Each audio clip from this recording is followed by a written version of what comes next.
આજે સરકારી ગામમાં જે ગૌશાળા છે એની બાજુમાં સરકારી સ્કૂલ છે, એમાં કન્યા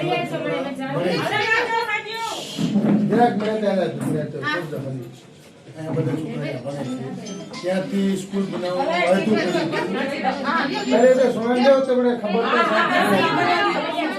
ત્યાં વાયદો કર્યું હતું કે સ્કૂલ અહીંયા બનાવી સ્કૂલ બનાવી છે. ત્યાં અત્યારે જંગલમાં પુનાની આસપાસમાં જંગલમાં બનાવી છે.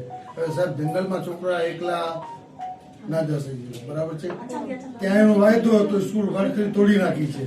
હવે એ લોકો સ્કૂલના પૈસા પાસ થઈ ગયેલા છે, સ્કૂલના પૈસા પડ્યા છે, તો પણ સ્કૂલનું કામ ચાલુ નથી થતું રહે ને. હવે એ લોકો કહે છે કે અમે અહીંયા સ્કૂલ નહીં બનાવી. તમે આવેદન પત્ર આપી દો, તમારી માંગણી કલેક્ટર મોકલાવી દઈશ આજે.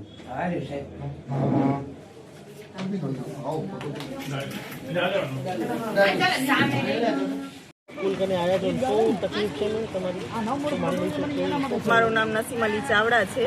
અમારી માંગ એ છે કે ભાઈ અમારા છોકરાઓ અહીંયા ભણતા હતા પ્રાથમિક શાળામાં, હવે ત્યાંને અહીંયાથી દૂર 1.5 કિલોમીટર આશરે ભાડા પર મોકલવામાં આવ્યું છે. બરાબર, અમારું એ કહેવાનું છે ભાગમાં પહોંચાડી શકતા નથી, ખબર જ અમે પહોંચાડી શકતા નથી. તમે મહેરબાની કરીને સ્કૂલ અહીંયા પાછી સ્ટાર્ટ કરો. બીજી વાત કે દરેક જાતનું રિપોર્ટ્સ મળી ગઈ છે અમને, પૈસા અલાઉ થઈ ગયા છે, પછી કામ ચાલુ થઈ ગયું હતું. શું કામ રોકવામાં આવ્યું? સ્ટે ઓર્ડર અમને રિટર્નમાં જોઈએ કે સ્ટે ઓર્ડર આપ્યું છે તો એમાં શું લખ્યું છે તમે લોકોએ, કે શું પ્રોબ્લેમ છે? માલ મટીરિયલ નથી, પૈસા ઓછા પડે છે, જમીનમાં કાંઈ પ્રોબ્લેમ છે તો એનું અમને રિટર્નમાં કરી આપો, નહીં તો અમે કોઈ પણ અમારા બાળકોને સ્કૂલ નહીં મોકલીએ. એની જવાબદારી પ્રશાસનની હશે કે અમારા બાળકોનું જીવન અંધકારમાં જાય છે. અમને આ સ્કૂલ સ્ટાર્ટ જોઈએ છે, જેટલું બને એટલું જલ્દી કરો. આ સ્કૂલ ચાલુ થયું કામકાજ તો બંધ કેમ થઈ ગયું, શું થયું એ ખબર નથી. એન્જિનિયરનું એવું કહેવાનું છે કે ભાઈ મને ઉપરથી કોલ આવ્યો હતો કે ભાઈ કામ બંધ કરી નાખો. કોણ છે એન્જિનિયર? એ અમને ખબર નથી કશું પણ. બરાબર, અમે પ્રિન્સિપલ આગળ જઈએ છીએ તો એ અમને જવાબ આપતા નથી. એ કહે છે કે તમે પ્રશાસનને પૂછા કરો. પ્રશાસનને પૂછા કરો જી. સરપંચ શું કે? સરપંચની વાત થઈ? ગામનું કોઈ નથી, સરપંચ વગેરે કશુંય નથી. અહીંયા ગટરના ઢાંકણા તૂટેલા પડ્યા છે, રસ્તાઓ, સડકો તમે જોઈ શકો છો હાલત. ગામમાં 1-2 જગ્યાએ તમે ફરી આવો, ત્યાંની પરિસ્થિતિ તમે જુઓ. કશું એટલે કશું કાંઈ ઠેકાણું નથી કોઈ વસ્તુનું. એટલે ગામનું કોઈ એમ કહીએ ને આપણે કરતા ધરતા એ કોઈ છે જ નહીં ફિલહાલમાં.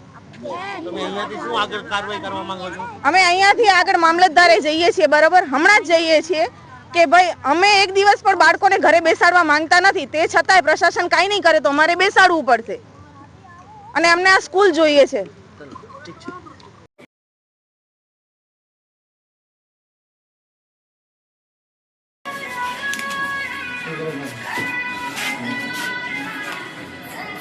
ઓછી કોપી છે તમારે? સાહેબને દઈ દીધી કોપી.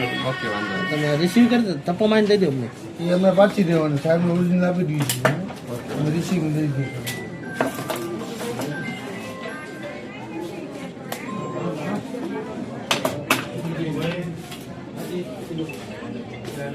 પૂરેપૂરે ચાલી ગઈ મુझे नो सर नारियां हैं पूरे चाली